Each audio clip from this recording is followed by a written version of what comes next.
It's always wonderful to be in Seattle. It's a city where alternative radio can be heard on 3 different radio stations. KUOW Wednesday evenings at 8. And then for those of you who like to get up early, on Saturday mornings at 6 o'clock, KEXP. And on Sunday mornings on KSER in Everett at 7 o'clock. So there's 3 opportunities to hear alternative radio, which is incidentally celebrating its 25th year of independent broadcasting this year.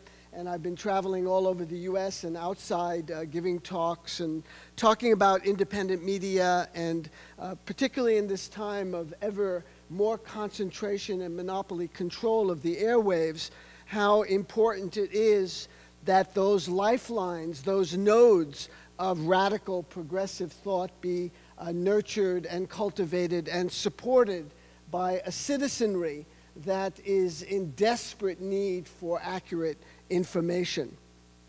So the title of this evening's talk is Imperial Wars, Imperial Media, and I just thought I could easily reverse that. Imperial media, Imperial Wars, they can be reversed, because without imperial media, imperial wars are very difficult to carry out.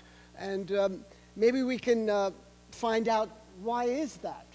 Why is it necessary that an imperial system, which I contend the United States is, and I hope to persuade you of that this evening, why is it that it needs to work so hard to bring the citizenry in line, to get the citizens of this country to support foreign intervention, wars, bombings, airstrikes, subversions, coups d'etats, overthrows of democratic governments from Iran to Guatemala to Chile and many other countries. So let's go to someone who may have some insight into this, surprisingly. Hermann Göring, the Reichsmarshal of Nazi Germany. There was a man named Gustav Gilbert, who was born in Austria. He joined the American Army after he came to the United States. And because of his fluency in German, he was assigned to Göring at Nuremberg during the trials in 1946 and 47. And he wrote his memoir of those conversations he had with Göring in a book called Nuremberg Diary. So this is what Gilbert says to introduce it. We got around to the subject of war again, and I said, that is, Gilbert said, contrary to Göring's attitude, I do not think the common people are very thankful for leaders who bring them war and destruction. And then Göring shrugged, according to Gilbert, and responded, why, of course the people don't want war. Why would some poor slob on a farm want to risk his life in a war when the best that he can get out of it is to come back to his farm in one piece? Naturally, the common people don't want war, neither in Russia, nor in England, nor in America, nor for that matter in Germany. That is understood. But after all, it is the leaders of the country who determine the policy, and it is always a simple matter to drag the people along, whether it is a democracy or a fascist dictatorship or a parliament or a communist dictatorship. And then Gilbert responded, well, look, there's one difference. In a democracy, the people have some say in the matter through their elected representatives, and in the United States, only Congress can declare wars. Göring responded to Gilbert, oh, that's all well and good, but voice or no voice, the people can always be brought to the bidding of the leaders. That is easy. All you have to do is tell them they're being attacked and denounce the pacifists for lack of patriotism and exposing the country to danger. It works the same way in any country. Hermann Göring. It's interesting that Gilbert says at the time, in the United States, it's only the Congress that can declare wars. Well, we've seen since the end of World War II a huge concentration of war-making powers in the executive. where military actions and interventions and bombings and subversions are carried out by the White House in the name of national security, national defense, and that ever elusive American interests, whatever they may be at any particular time. So we have examples in Korea, Laos, Cambodia, Vietnam, Grenada, Panama, the first Gulf War, the second Gulf War, the attack on Afghanistan, the bombing of Pakistan. Should I keep going? The bombing of Somalia, the bombing of Yemen, all of the latter, incidentally, accelerated under the change you can believe in president, Barack Obama. Now, imperialism is not a topic for polite discussion. That is to say, in the pages of, our elite media, like the New York Times or the Washington Post or the Wall Street Journal, you'll certainly never hear the word discussed on the Charlie Rose Hour or the News Hour with Jim Lehrer or any of the prestigious programs on National Public Radio like Morning Edition or All Things Considered. It's basically a taboo topic, except when other imperialisms are talked about in a historical manner. So it's quite okay to talk about British imperialism, French imperialism, the ravages of the Belgian imperialism in the Congo and Rwanda, Dutch imperialism in Indonesia, etc.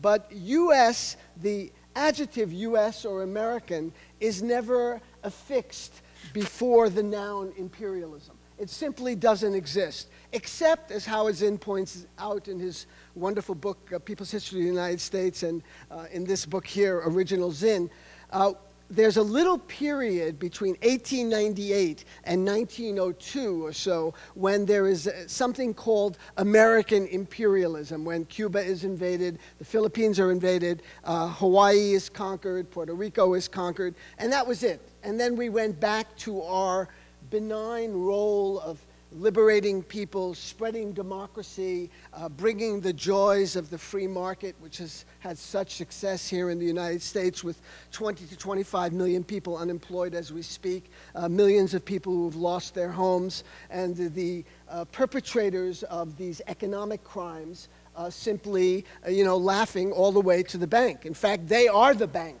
And right now, as I speak, most of those Wall Street bankers are in their palatial homes in the Hamptons on Long Island, enjoying a lovely early summer weekend thanks to the generosity of the American people. So it's okay to talk about those historical imperialisms, but never about actual U.S. imperialism. And let me just quote Michael Parenti here. Imperialism has been the most powerful force in world history over the last 4 or 5 centuries, carving up whole continents while oppressing indigenous peoples and obliterating entire civilizations. Yet it is seldom accorded any serious attention by our academics, media, commentators, and political leaders. When not ignored outright, the subject of imperialism has been sanitized, so that empires become commonwealths and colonies become territories or dominions. Imperialist military interventions become matters of national defense, national security, national interests, and maintaining stability. One of those magical words of propaganda. The U.S. is always looking for stable regimes led by moderates.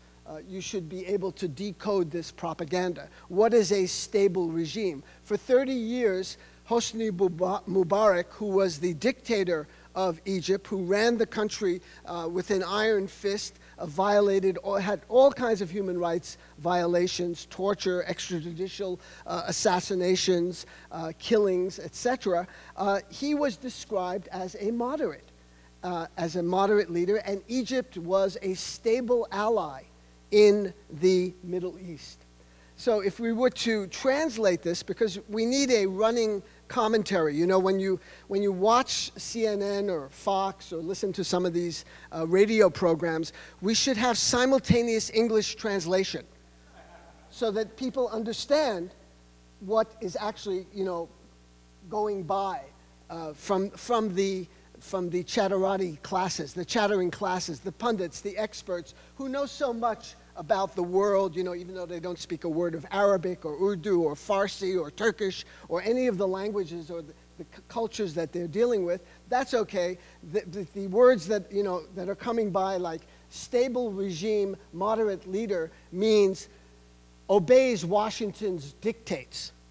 That's what that really means. And so all of a sudden we're surprised when Egypt erupts in revolutionary fervor on January 18th, and within 3 weeks the Mubarak dictatorship is overthrown. And in this 3-week period, from starting on January 18th until February 11th, I noticed and heard on National Public Radio for the first time adjectives describing Mubarak as a despot, a dictator, a tyrant, a hardline ruler, someone who had violated human rights. Where were they for 30 years?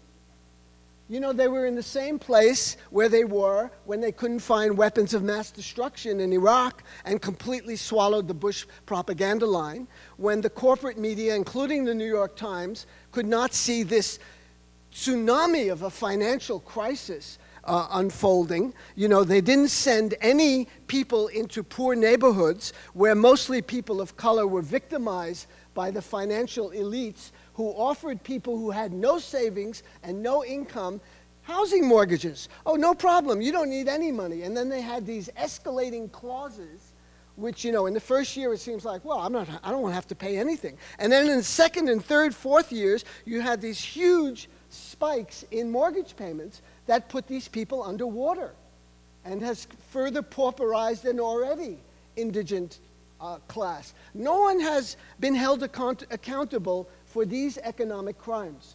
Now, I'm not talking about Bernie Madoff and you know, the chicaneries and shenanigans that hedge fund managers and insider trading. That's a different thing. I'm talking about the banks making loans to people that they knew could not possibly pay these loans back. Was that criminal behavior or not? I mean, maybe we should have a discussion of that. Anyway, the corporate media, the New York Times, which has the largest news staff in the United States today, and the Washington Post and the Wall Street Journal and some of the other papers, they didn't send anyone into those neighborhoods to talk to people, to go into Newark, to go into to Oakland, to East LA, and to talk to people that were getting these loans. They were the canary in the mine. Had we heard those voices, then perhaps the catastrophe that's been unfolding and continues to unfold in terms of this ongoing economic they call it a downturn. You know, it's the worst economic collapse since the 1930s, and it has produced levels of unemployment, not percentages of unemployment, because there is a difference there. During the Depression, unemployment was 25–30%, but the workforce was infinitely smaller. Today, there are many more people out of work. And when you hear, you know, this figure of 9.1, 9.2, it's a completely bogus piece of datum, because the actual unemployment figure is at least double that. Some people, like the economist Richard Wolff at NYU, says it's close to 20% if you include people that have simply given up on finding a job. If you include people that are working a couple of hours a week at IHOP or work as a greeter at Walmart or Target for a few hours a week, and they're counted as part of the workforce. They want to have full-time jobs, but the jobs are simply not there. So we see, I mean, the connection between imperial wars, imperial media, and what's happening with the economy here at home. Of course, the media don't make any of these connections. I mean, there are just huge gaps in terms of reporting about the military-industrial complex. The fact that the United States has 735 military bases around the world. I'm not talking about Bremerton and Bangor and Everett and what you have right at Fort Lewis. You know, this is one of the major militarized areas of the United States, the Pacific Northwest. I come from another area like that, Colorado, with Fort Carson, the Air Force Academy, Lowry Air Force Base, and other military installations.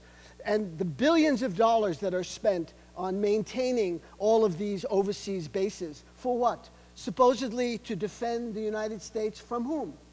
From the Al-Qaeda kayaks that are going to come ashore in Seattle? From the camel caravans that are going to come down from the Cascades and occupy Washington State? The population is kept in a state of fear. It's right out of Orwell's 1984. If you really want to get a good understanding of this, look at 1984 again and see how Big Brother was able to terrorize the population into more and more loss of liberty, more and more constriction on movement, on even criminalization of thought, criminalization of dissent. Look at what happened in the last couple of months in the Midwest, in Minneapolis and Chicago, where people who dissented against U.S. foreign policy, who spoke out for Palestinian rights and other issues, were investigated by the FBI. So what was their crime? Thought crimes, the very issue that Orwell talks about in 1984. I think literature, as Arundhati Roy, the great Indian writer, reminds us, is the closest way to get to the truth sometimes, even more than Noam Chomsky or Michael Parenti or Tariq Ali or Edward Said. Maybe we should turn to literature to have a better understanding of what's going on in our society and in the world. And let me just turn to what I think is one of the best single descriptions of imperialism and state terror, and that is Joseph Conrad's Heart of Darkness, written in 1901, I believe. Conrad was speaking from experience. He had seen what the Belgians were doing in the Congo, where they carried out a campaign of mass murder, resulting in the death of literally millions of people in Central Africa. This is Conrad writing.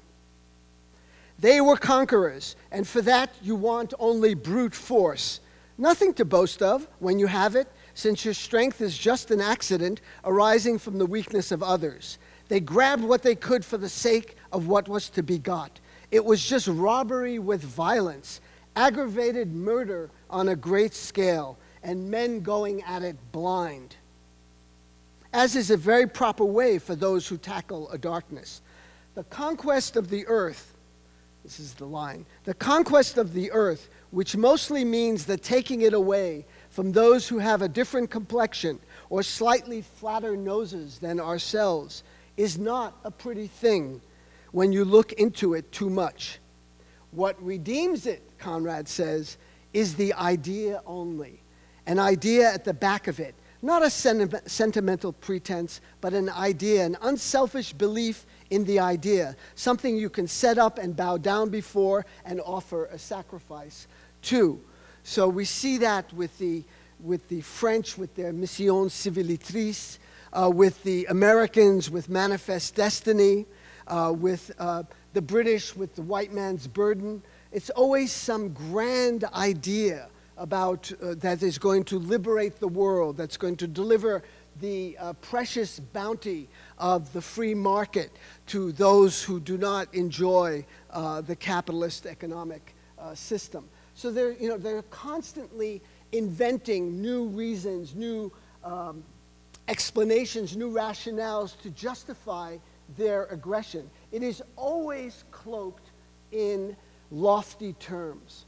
That's an extremely important part of this. Because if you just tell the American people, we're going to Iraq to benefit ExxonMobil, the Halliburton Corporation, KBR, and a few other contractors like Blackwater, the American people will say, maybe, I don't know if that's such a good idea.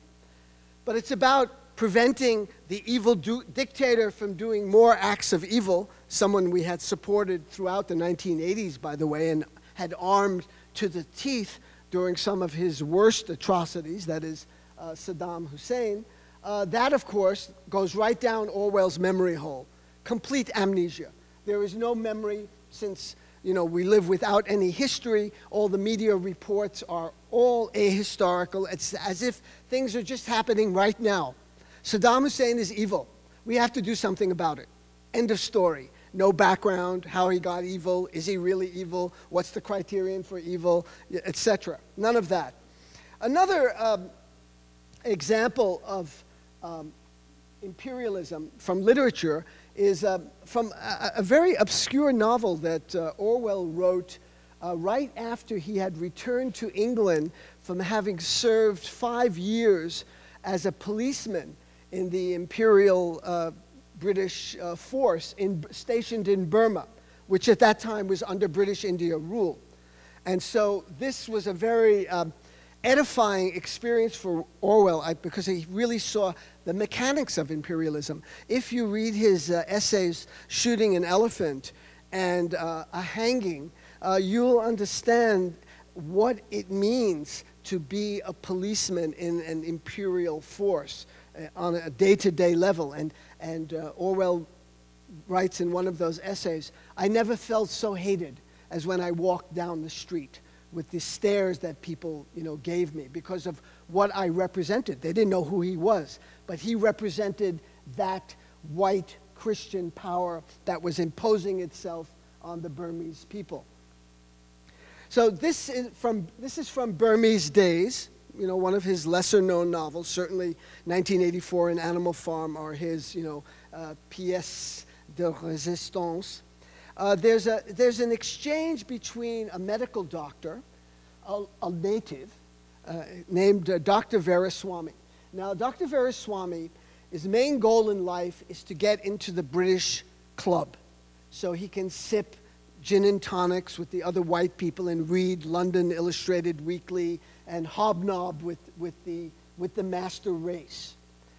But he'd been repeatedly denied entry into the club, despite his best efforts.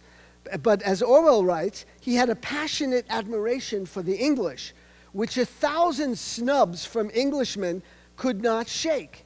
He would maintain with positive eagerness that he, as an Indian, belonged to an inferior and degenerate race. His faith in British justice knew no bounds.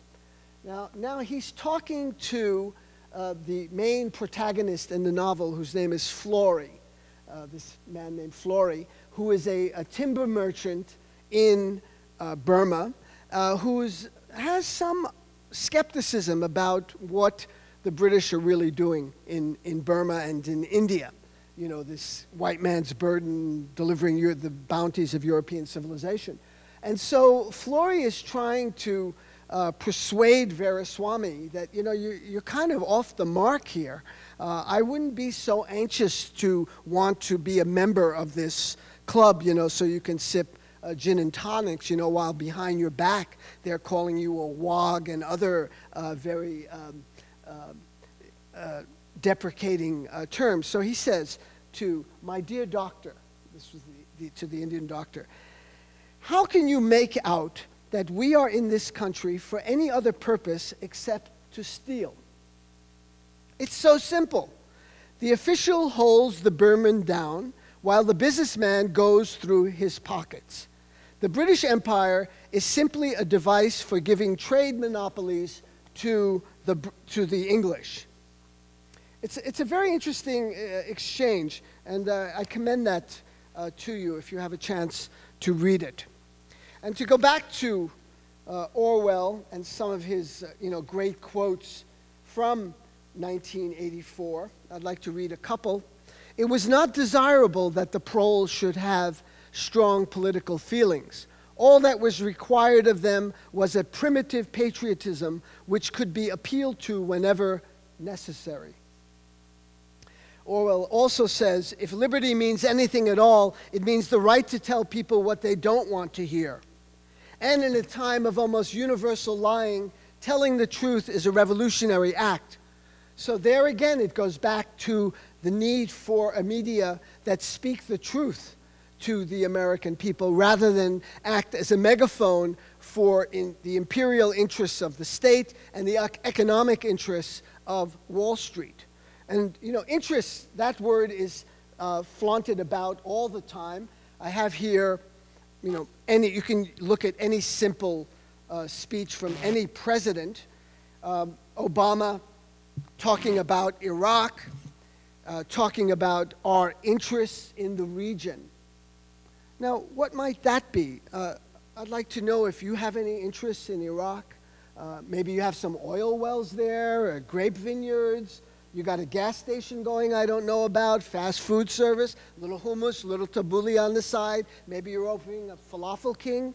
Maybe, you know, the American people have interests in Iraq that we don't know about.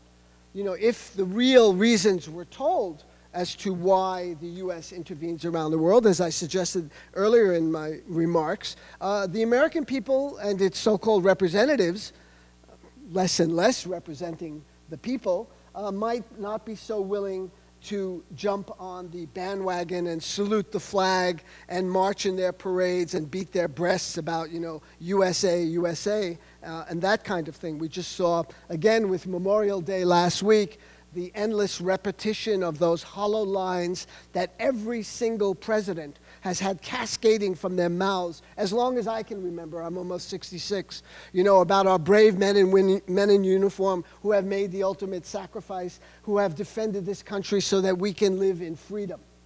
You know, it's almost a direct line, some variation of that. And then you have the salutes, the taps, you know, the laying of the wreath at Arlington, and all of this, you know, it's beyond ritual now. It's almost like an unconscious action that has been completely hollowed out of any real meaning.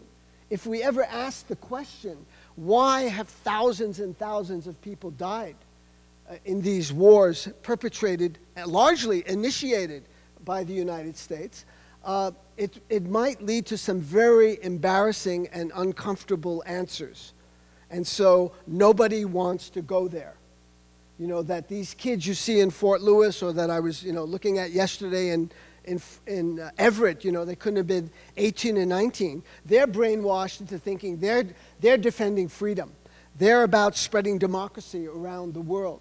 It doesn't occur to them that they're there about, you know, they're there to defend the interests of the Fortune 500, of the Forbes 400. But that's not a way to get them, you know, to enlist. Now, I want to, let me see if I have this other piece of paper. Yeah. Okay, I'm just going to read off some names of towns here. Garland, Texas. Plainwell, Michigan. Sardinia, Ohio. Citrus Heights, California. Campeche, Puerto Rico. Bel Air, Kansas. Newcastle, Pennsylvania. West Salem, Ohio.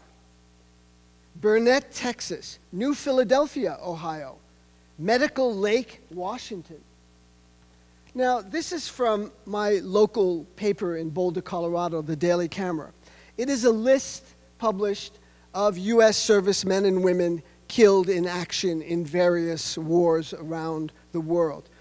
What did you notice about, and I know the geography of the United States pretty well. I've traveled quite a bit. I don't recognize a single town that I read. Did people here, maybe someone is here from Medical Lake, Washington? It's an interesting name of a town. Maybe there's someone here from Plainwell, Michigan. So what does it tell you about who's signing up for these wars? Who gets to go overseas?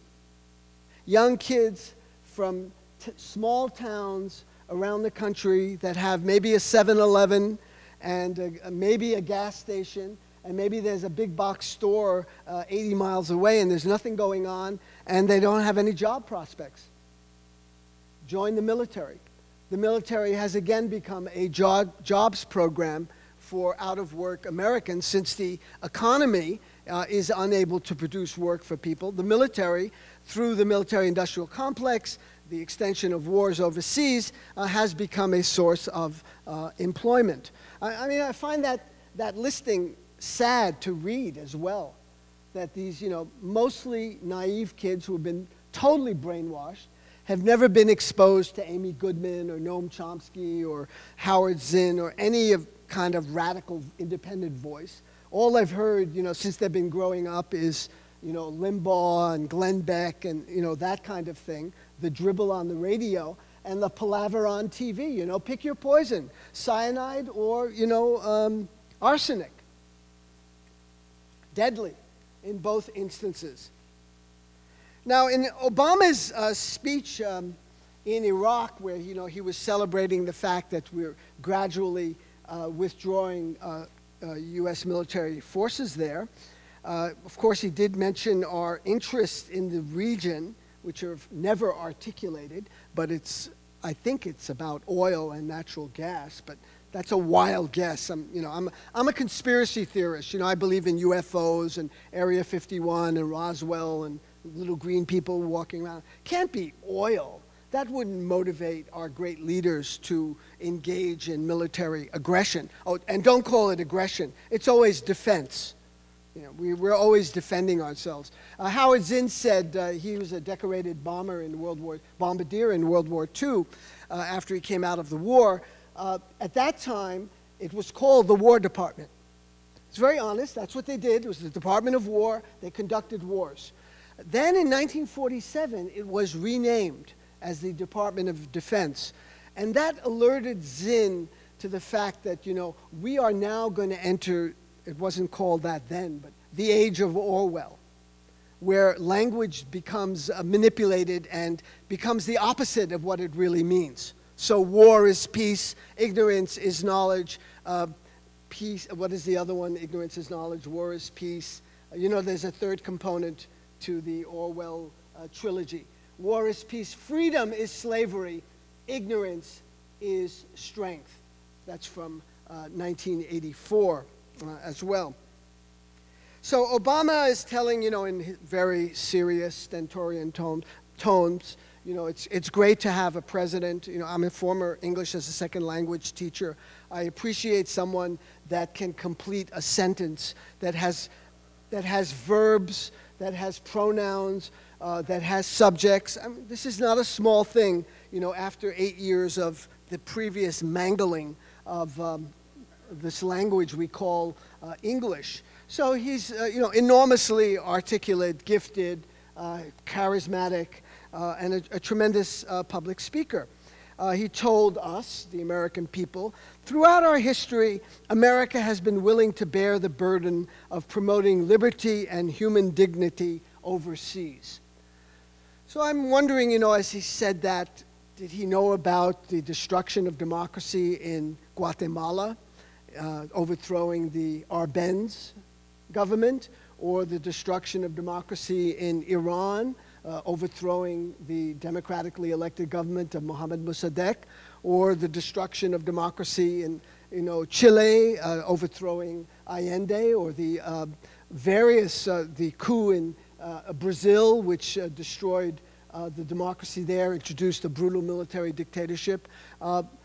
I wonder if Obama, who apparently went to Harvard and Columbia, you know, elite Ivy League education, is aware of the history of the United States, and it's particularly the recent history since the end of World War II, when the U.S. becomes the global RoboCop, becomes the enforcer.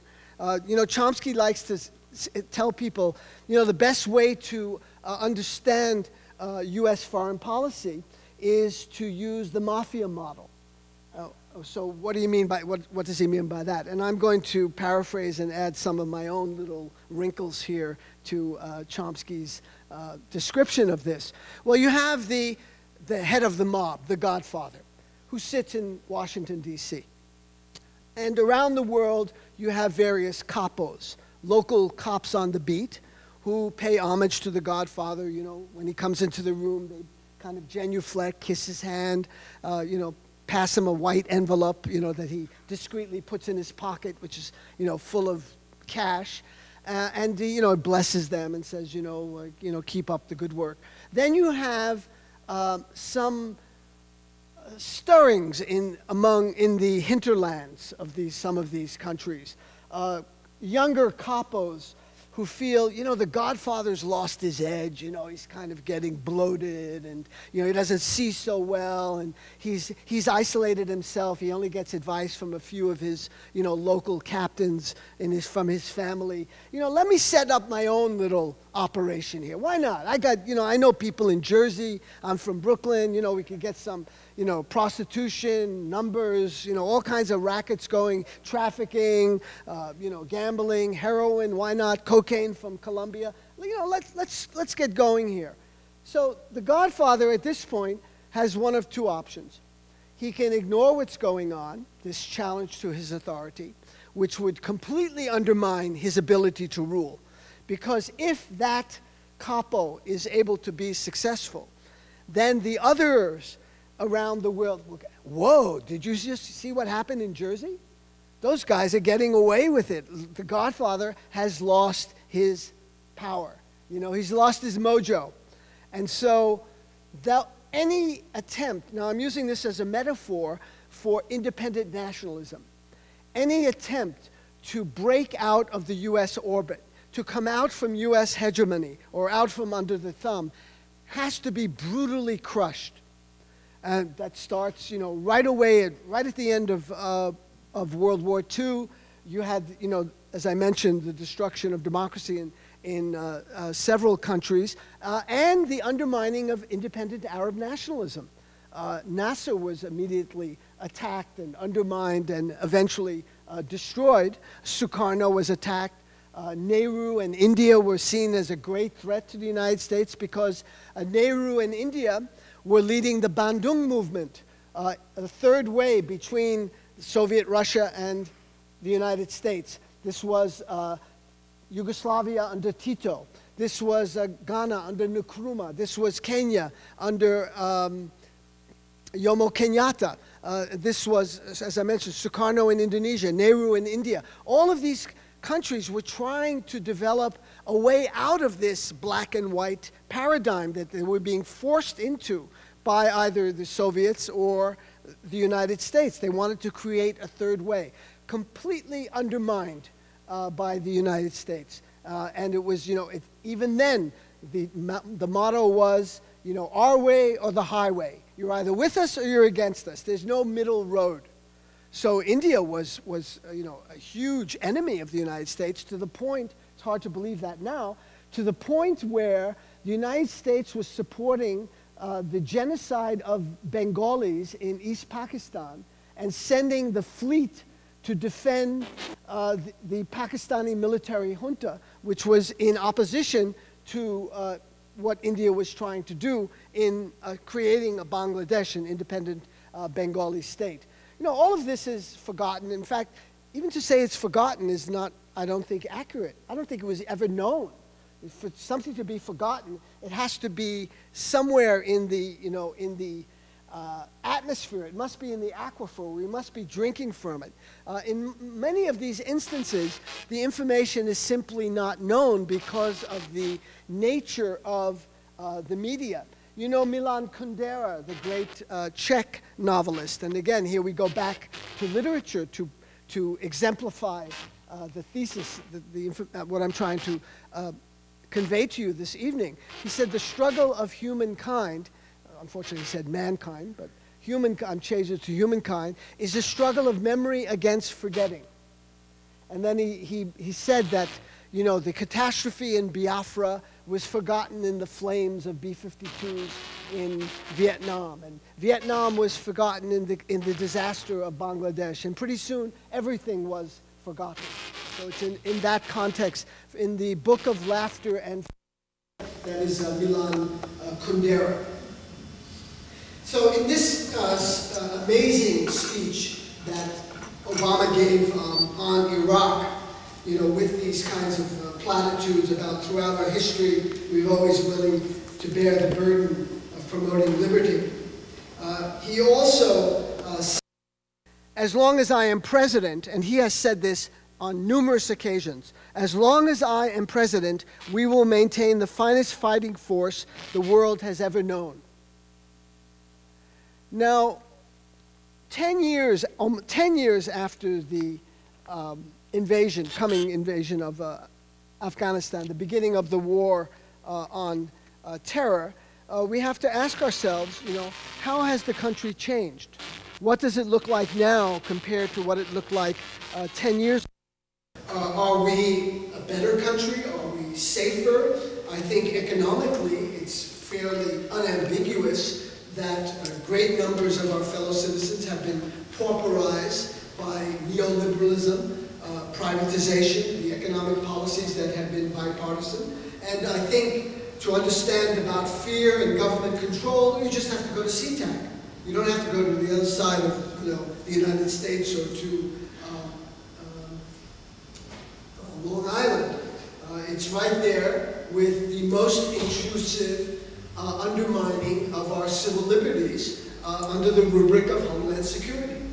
They are there, violating our constitutional rights and the Bill of Rights, which has been completely shredded, first under Bush and continuing under Obama, with his Attorney General Eric Holder, who seems very anxious to prosecute people who have blown the whistle on corruption within government agencies, but is not interested at all in holding certifiable war criminals to account for crimes against humanity. To wit, not just George W. Bush, but Dick Cheney, Rumsfeld, Wolfowitz, Douglas Feith, Colin Powell, Condoleezza Rice, and right down to Hillary Clinton and Obama and Bill Gates. Bill Gates too, but mostly Bob Gates. Let's throw Microsoft in there too. So it's an interesting assertion that Obama wants us to have the finest fighting force, as he said, the world has ever known. Okay, let's grant him that. Let's have the finest fighting force. But I would add to that, can we also have the finest healthcare system in the world? The world has ever known. Can we end the prison industrial complex? Can we provide gainful employment with meaningful at a living wage for people who want to work? Can we have the finest arts programs in the history of the world? These are things I think we should strive for as a community and as a country, but they're totally marginalized because of the power and the weight of the military-industrial complex, which pushes around these senators and representatives to get whatever basically they want in terms of new military contracts, more and more submarines and aircraft carriers. United States, go down to Everett, you'll see an aircraft carrier. The United States has 12 aircraft carrier groups. 12. Not one other country has one aircraft carrier group. So see, an aircraft carrier is not just the aircraft carrier. It's the destroyers, the cruisers, the minesweepers, the helicopters, the jet planes, the whole kit and caboodle that escorts an aircraft carrier out to sea. So you see the 7 seas now have become virtual American lakes, where these ships carry out missions, as they're called. And then Obama talked about, better days lie ahead, even though the nation may be traveling. I mean, this is right out of, it's a potboiler speech right out of Reagan. Morning in America, things are going to get better. Oh, we're always on the rise, don't worry. We'll be just fine. Why? Because we are unique. We are singular. This is, again, bipartisan claptrap that you hear from the Democrats and the Republicans. It was articulated in the mid-1990s by Madeleine Albright, who called the United States the indispensable nation. And she was asked, what do you mean by that? We can see farther into the future. Well, if they could have, then maybe they could have seen 9/11, maybe they could have seen the economic collapse, maybe they could have seen the fact that there were no weapons in Iraq, maybe they could have seen the fact that Al-Qaeda has been largely marginalized, that the Taliban in Afghanistan were very weak, that Afghanistan did not have to be invaded in order to pursue the criminal activities of basically retail terrorists. That's who Al-Qaeda is. They conduct retail terrorism. What do I mean by that? Individuals and small groups who organize themselves and carry out despicable acts. This is not an endorsement for retail terrorism. It's a terrible thing. But in terms of scale, retail terrorism is dwarfed by what? By state terrorism, which is wholesale. The United States has the greatest military power, as Obama boasts, in the history of the world. It is able to inflict tremendous violence on other peoples. Witness what's going on in the endless bombing campaigns in Pakistan, which is thoroughly making that already parlous country even more parlous, you know, as it is on this long march toward disintegration, as Tariq Ali describes it in that particular book. And, you know, and all along, so you have this, the focus, of course, is entirely on retail terrorism. There is no focus on wholesale terrorism. They are the evildoers, these small gangs who try to organize themselves and carry out, you know, operations against the United States or its interests. And here, I mean, the role of propaganda is so critical in generating support for these, which I would contend, not just immoral, but criminal activities carried out in our name. How is it done? Well, Goebbels had an idea. It would not be impossible to prove with sufficient repetition and a psychological understanding of the people concerned that a square is in fact a circle. They are mere words, and words can be molded until they clothe ideas in disguise. So with constant repetition, you can convince people that a circle is a square and a square is a circle. Hitler said basically the same thing. With constant repetition, we can convince people that heaven is hell and hell is heaven. These are just terms that can be manipulated and molded. And of course, when you have a compliant media working basically 24/7, acting as an echo chamber, being lapdogs with laptops, and basically stenographers. I mean, they're not doing journalism. This is not journalism. Journalism is, to use a classic aphorism of what once was a noble profession, was to comfort the afflicted and afflict the comfortable. That is now totally reversed. Journalism, as it is practiced today, is comforting the comfortable and afflicting the afflicted. Orwell again, circus dogs jump when the trainer cracks his whip, but the really well-trained dog is the one that turns his somersault when there is no whip. So it's not like, you know, Gates is calling up someone at the New York Times and says, you know, do this or do that. No one's going to call up the Seattle Post-Intelligencer or whatever, you know, or the Times. Has the Intelligencer lost its logo? It's gone. Okay, so the Oregonian or whatever paper, the Oakland Tribune, it's not as crude as that. They don't have to. The fact that that journalist is there or that editor is sitting in New York or Washington, they know the parameters. They know, you know, what we say goes, as, you know, Chomsky paraphrases George Bush the First. They know what they can say and what they can't say. No one needs to pressure them into following the party line. So they jump like the circus dog without a whip because they're really well trained. This is a great book, incidentally, called Propaganda and the Public Mind.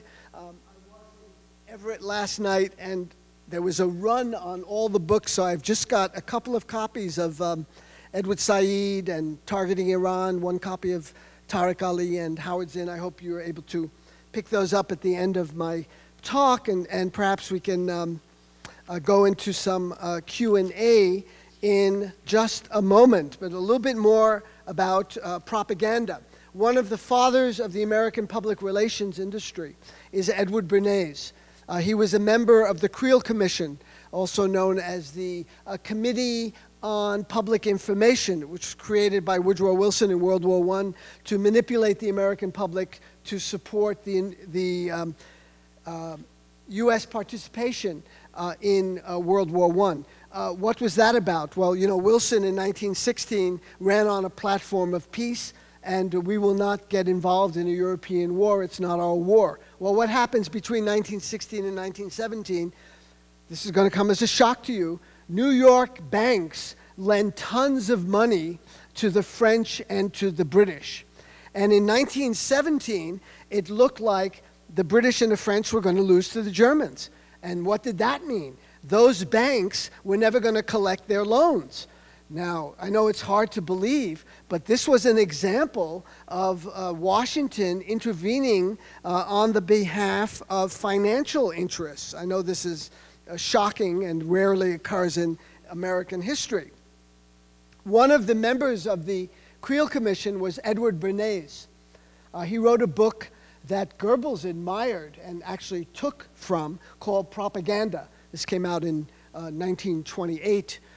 This was at a time where the term propaganda still had some cachet. It wasn't as pejorative as it is now, particularly after what the Nazis did in terms of propaganda. But before that, it was a legitimate term. You propagated information. It was about disseminating information. In fact, it starts from the Catholic Church in the 15th, 16th century when they sent, the Pope was worried about inroads from heretical sects like, the Protestants and others. And so he wanted to make sure that the one true faith would not lose any of its followers, and he sent out missions around Europe and the rest of the world to propagate the faith. That's what they were called. And so it was a propaganda effort. Bernays wrote this in 1928. The conscious and intelligent manipulation of the organized habits and opinions of the masses is an important element in democratic society. Those who manipulate this unseen mechanism of society constitute an invisible government which is the true ruling power of our country. An invisible government which is the true ruling power of our country through the constant, conscious, and intelligent manipulation of the organized habits and opinions of the masses. And this is done through constant repetition and indoctrination. So you have not just a military and industrial complex, but I would add to that a military, industrial, media, educational complex, because our colleges and universities are not providing our students with tools for critical thinking, to deconstruct, and first of all to identify propaganda, and then to deconstruct it. So you have a full-scale failure of a system that has produced what we are facing today, basically a civilization in collapse, a planet in huge distress from environmental ravages that continue unabated, a change you can believe president who has completely nullified the Kyoto Accords, tried to negotiate carbon caps in Copenhagen, and has in the other recent conference in Cancun, where nothing happened in terms of climate change, except to give corporations the right to pollute, provided they provide a little tax. So apparently, they can carry on business as usual if a small fee is paid. General Smedley Butler is a real American hero. I wish we knew more about him, and would be the subject of documentary films and novels and books and newspaper articles. The only American soldier to win the Medal of Honor twice, Marine Corps Commandant. He saw imperialism up front. He was an apparatchik. He was one of the soldiers of the empire. So this is what he said after he left the Marine Corps. I helped make Mexico safe for American oil interests. I helped make Haiti and Cuba a decent place for the National City Bank boys to make money. I helped in the raping of half a dozen Central American republics for the benefit of Wall Street. The record of racketeering is long. I helped purify Nicaragua for the International Banking House of Brown Brothers. I brought light to the Dominican Republic for American sugar interests. In China, I helped see to it that Standard Oil went its way unmolested. During those years, I had, as the boys in the back room would say, a swell racket. I was rewarded with honors, medals, and promotions. Looking back on it, I feel I could have given Al Capone a few lessons. The best he could do was operate in a few districts in Chicago. I was operating across the globe. Smedley Butler. And he was a stoolie then for some of the corporations which have been renamed. You know, then they were called Utah Copper, International Nickel, Bethlehem Steel, U.S. Steel, DuPont, Utah Copper, Central Leather Company, Anaconda. So these are some of those now have been transformed into other multinationals. But the beat goes on. And let me not end without mentioning the passing of one of the great musicians and poets this country has produced in recent memory, Gil Scott-Heron. A remarkable talent, hugely influential, largely ignored. If you read or hear The Revolution Will Not Be Televised, Whitey on the Moon, which is a classic. Home is where the hated is.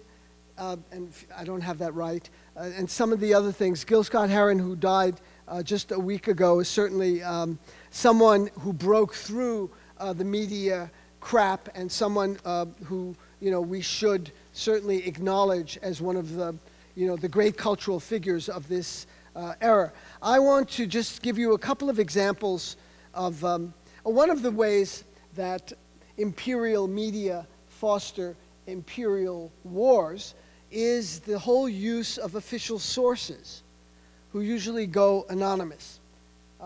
There's a tremendous dependency of journalists on state officials.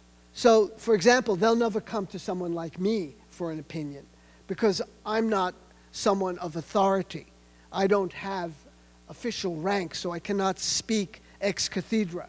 Whereas if you know someone in the CIA or the DIA or the DSA or any of the other 16 so-called intelligence agencies that proliferate in Washington and Northern Virginia, or in the State Department, or in the Pentagon, then you can have a very successful career in journalism. In fact, you can do really well. I remember Erwin Knoll, who used to be the publisher of the Progressive for many years. He was the Washington correspondent, I think it was for the Christian Science Monitor, during the Johnson regime. Anyone here old enough to remember Lyndon Johnson? No. It's a very young crowd. He was a president in the 1960s. Erwin Knoll, in 1965, got up and asked Johnson a question in a press conference. What is the United States doing in Vietnam?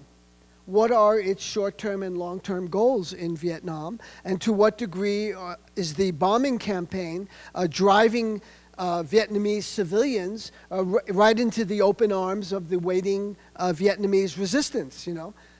Johnson was shocked. Of course, he couldn't express that, but he basically mumbled things about, the U.S. have national interests. Then dominoes were mumbled, this domino, if Indochina falls, then it'll be Indonesia, then it'll be Hawaii, then it'll be Seattle. It's all over. They're coming. The Vietnamese are coming in their canoes and kayaks and, assorted other yachts. Have you ever seen the Vietnamese Navy?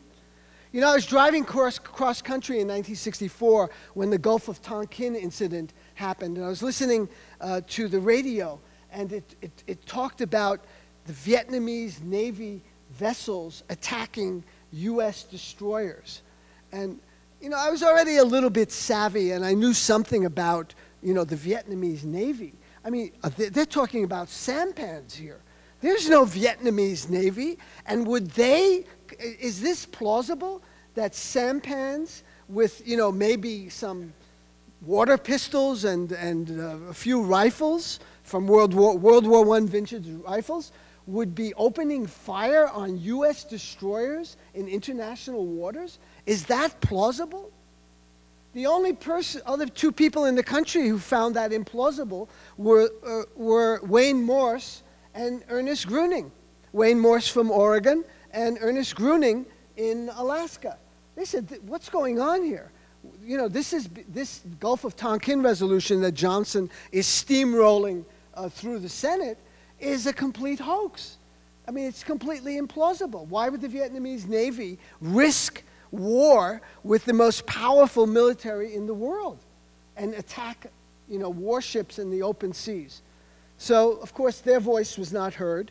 The vote in the Senate was 98-2 on the Tonkin Gulf resolution. Fulbright, who pushed it through, later was ashamed of what he had done and said so publicly, that he had been hornswoggled by Johnson into believing that the Vietnamese were carrying out this aggressive act. Again, if we had an independent media, we would have, known these things at the time and would have not have fallen for this line. So, sorry, I'm a Gemini and I get very agitated and excited. For those of you who know astrology, you'll understand what I mean by that. Otherwise, forget it. It means nothing. But Erwin Knoll asked Johnson this uncomfortable question. After that, Knoll went back to his, office. Then he'd call up, the Pentagon for some comments on someone. No response. Tried to get appointments with, the Undersecretary of State. No response. Completely silenced. And then his editor said, Erwin, we can't have this. So he was replaced. They cannot have a journalist who is not linked in to the power elite, that is not getting the quotes from official sources. So I owe this partly to my friend and colleague Robert Fisk, who's based in Beirut, but who occasionally comes to the United States and monitors the U.S. press. This is what Fisk wrote about in the LA Times, one of the prestigious papers here on the West Coast. It was an article about U.S. military activities in the Middle East. And here were the sources of the story. Column 1, U.S. authorities say. U.S. officials said. Column 2, officials said. U.S. authorities say. U.S. officials say. It gets much worse. The story continues. Page 10. Bear with me. You mustn't laugh. Column 1, several U.S. officials said. Now it's getting, kind of interesting. We're getting more than one. Several U.S. officials said. Those officials confirmed. American officials complained. So you have an action verb there. Column 2, they said.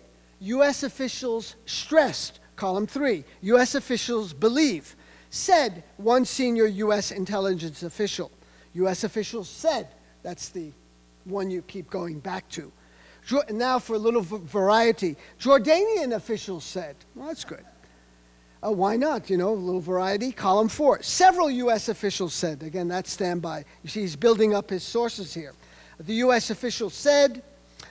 Column 5, American officials said. Column 6, officials say U.S. officials, but U.S. officials said. One U.S. counterterrorism official said. That is all in one story in the Los Angeles Times without attribution. No one is identified. Everyone is hiding behind the curtain of power.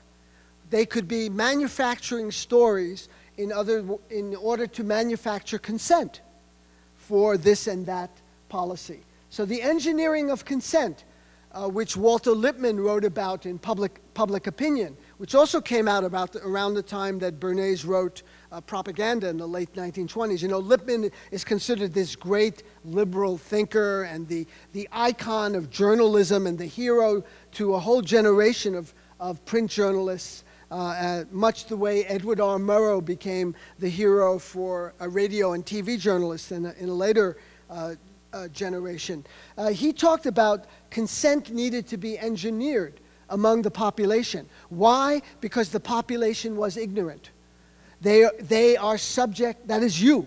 He is talking about the American people, not something abstract. He's not talking about Canadians. The American people are influenced by meddlesome outsiders who can easily manipulate them. So it is important that the message be controlled, that consent is engineered, that the proper tone is set in the media, and the information to sustain the state and the society and what's going on in U.S. foreign policy, that is not disturbed at all. Now, I just mentioned the word meddlesome. I was looking at a New York Times, no, it was a Wall Street Journal headline just a couple of days ago, U.S. concern about meddling Iranians in Iraq. That was the headline. Okay, so the U.S. is saying Iran is meddling in Iraq. Now, Iran happens to share a huge border with Iraq. It is, both countries are majority Shia. In fact, Iran is 90% Shia, and Iraq is 60 to 65% Shia. The most sacred and important religious sites for Iranian Shias are not in Iran. They're both in Iraq, Karbala and Najaf, which, you know, millions now, hundreds of thousands, millions of Iranians want to go to these shrines to pay their respects to Imam Hussein and Imam Ali, who are the founders and the kind of the heroes of Shia Islam.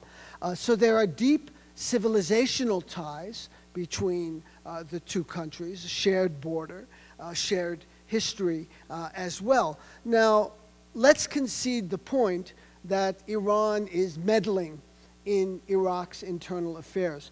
How would one describe the arrival of hundreds of thousands of U.S. troops 7,000 miles away from Iraq? Could that possibly come under the description of meddling in Iraqi affairs? No. Okay, I just wanted to make sure we're on the same page here. So they're meddling, we don't meddle. Same thing in Afghanistan, where Iran has a major border with Afghanistan. Millions of Afghans have sought refuge from the chaos and carnage in Afghanistan. Where? In Iran. Because Pakistan has become totally unstable because of the constant U.S. bombing of that country. So Iran has interests in Afghanistan. They want a stable, they want neighbors around their country to be stable, not in this state of war and with all the attendant anarchy and destruction that comes with that, which has tremendous repercussions on these countries because of refugee flows. You know, I was in Syria more than once, where there are more than 2 million Iraqi refugees. There are Iraqi refugees in Jordan, in Lebanon, in Turkey, throughout the Middle East, all as a direct result of the U.S. invasion of Iraq, which of course was not a meddlesome issue. It was, they were not interfering in the internal affairs of Iraq. And you know, I mentioned that speech by Obama on Iraq. He said it's time to turn the page on Iraq. This was his bygones be bygones speech. You know, maybe he kind of alluded to maybe mistakes were made. Mistakes were not made. War crimes were committed. War criminals who are as every bit as guilty as Goering, as Goebbels, as Hitler, as von Ribbentrop have been let off the hook, and the change you can believe in president, along with his attorney general, has given them a permanent get-out-of-jail pass. There'll be no accountability. Now, this is a big issue outside the United States. Inside the country, there's not too much discussion about it, because again, if you're tuned into the alternative media, then when people talk about Nuremberg, the chief U.S. prosecutor there, Robert Jackson, what he said, you know, this is known to people who have access to independent information. But if all you get is, you know, even the New York Times or National Public Radio or Charlie Rose, none of this information is available. That the planning and waging of aggressive war is the supreme international war crime. This is why German generals and state officials were hanged at Nuremberg for attacking the sovereignty of other countries, countries that were not threatening them.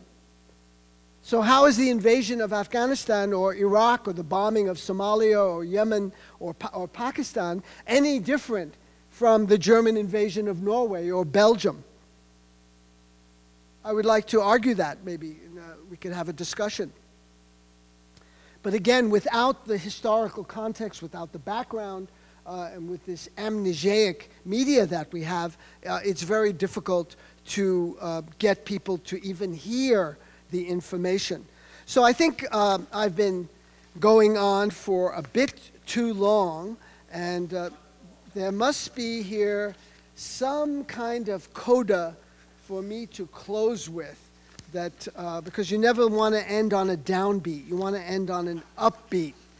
And it's, yes, there is historical amnesia, and yes, it is dangerous, not only because it undermines moral and intellectual authority, but it lays the groundwork for future crimes. That's why it's so important.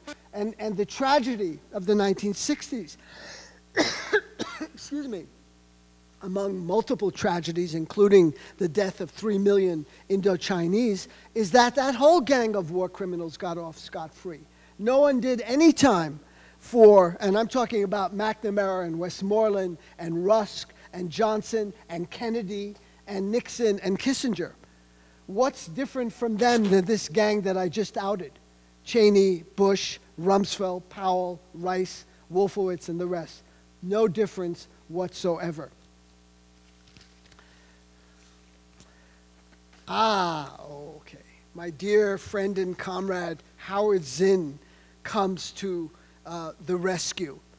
He says, our objective should be to build painstakingly, patiently, but energetically, a movement when it reaches a certain critical mass would shake whoever is in the White House and Congress into changing national policy on matters of war and social justice. Howard always used to say, it doesn't matter who's in the White House, who's outside the White House is what counts. And we saw the stirrings of democracy recently in Madison, in Wisconsin, to a lesser extent in Michigan and some other places. It's important that that is sustained, that a spirit of rebellion returns to energize our democracy, which is fast becoming more and more, I don't like to use the term fascism because it just conjures up some, images I think that are not accurate. People immediately make the jump to Auschwitz and crematoria, and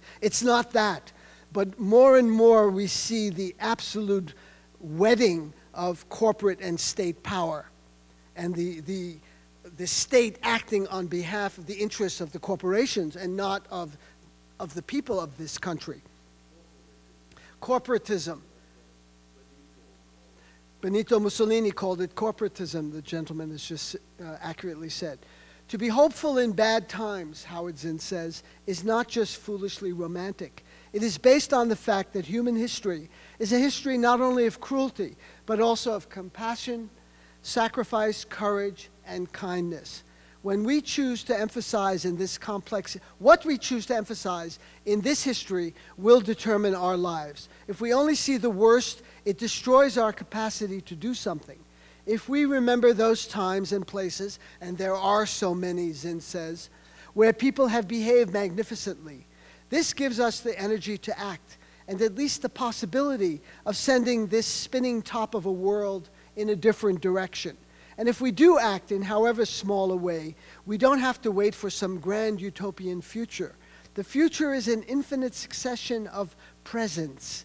And to live now as we think human beings should live, in defiance of all that is bad around us, is itself a marvelous victory. And as Arundhati Roy said at the World Social Forum, another world is possible. If I listen closely, I can hear her coming. Thank you.